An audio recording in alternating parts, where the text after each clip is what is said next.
Welcome back to golden whisky channel. நம்ம இன்னைக்கு பார்த்துட்டு இருக்க பப்பீஸ்மே எக்ஸாட்டிக்கான பப்பீஸ் தான்.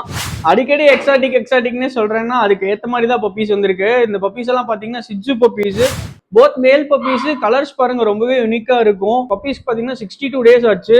62 டேஸ்ல என்ன க்ரோத் இருக்கணும், என்ன ஹேர் இருக்கணும், பப்பியோட சைஸ் பார்த்துக்கிங்க இந்த மாதிரி தான் இருக்கும். ஒரு சூப்பரான பிளட் லைன் இருந்து வந்த பப்பி வந்து பார்த்தீங்கன்னா இப்படிதான் இருக்கும். ஸோ நம்ம 2 பப்பீஸ் எடுத்துட்டு வந்திருக்கோம். நம்ம ஃபாலோவர் ஒருத்தர் ரொம்ப நாளாக கேட்டிருந்தார் எக்ஸாட்டிக்கான சிட்ஜு பப்பி வேணும்ட்டு. நான் சொன்ன மாதிரியே டேரெக்டாக வந்து சூஸ் பண்ணி எடுத்துக்கலாம்னு சொன்னேன். அதே மாதிரி டேரெக்டாக வந்து பார்த்து சூஸ் பண்ணி எடுத்துட்டாரு 2 பப்பியில் ஒரு பப்பி. ஸோ மேல் பப்பீஸ் தான் ரெண்டுமே. உங்களுக்கும் இந்த மாதிரி சூப்பரான குவாலிட்டியில் எக்ஸாட்டிக்கான பெட்ஸ் வேணும்னு நினச்சிங்கன்னா நம்ம லொக்கேஷன் திருப்பூரில் தான் இருக்குது. டேரெக்டாக நீங்கள் வந்து பார்த்து சூஸ் பண்ணி எடுத்துக்கலாம் உங்கள் பேபிஸை. வர முடியாதவங்களுக்கு all over Tamil Nadu, all over India transportation பண்ணிட்டு இருக்கோம். என்னோட பேஜை செக் அவுட் பண்ணி பாருங்க. நம்ம பேஜில் எப்பவுமே எக்ஸாட்டிக்கான பப்பீஸ் மட்டும்தான் அப்லோட் பண்ணிட்டு இருப்போம். உங்களுக்கும் இந்த மாதிரி எக்ஸாட்டிக் பெட்ஸ் வேணும், இல்லை பெட்ஸ் பற்றி இன்ஃபர்மேஷன்ஸ் வேணும், ஃபுட் பற்றி ட்ரைனிங் வேணும் அப்படின்னு நினச்சிங்கன்னா என் பேஜை ஃபாலோ பண்ணிக்கிங்க. இந்த மாதிரி more and more videos upload பண்ணிகிட்டே தான் இருப்பேன். உங்கள் ஃப்ரெண்ட்ஸ் அண்ட் ஃபேமிலி இந்த மாதிரி எக்ஸாட்டிக்கான பெட்ஸ் தேடிட்டு இருக்கவங்க எல்லாத்துக்கும் என் பேஜை ஃபாலோ பண்ணுங்கள். என் பேஜை செக் அவுட் பண்ணி பாருங்கள். தேங்க்யூ.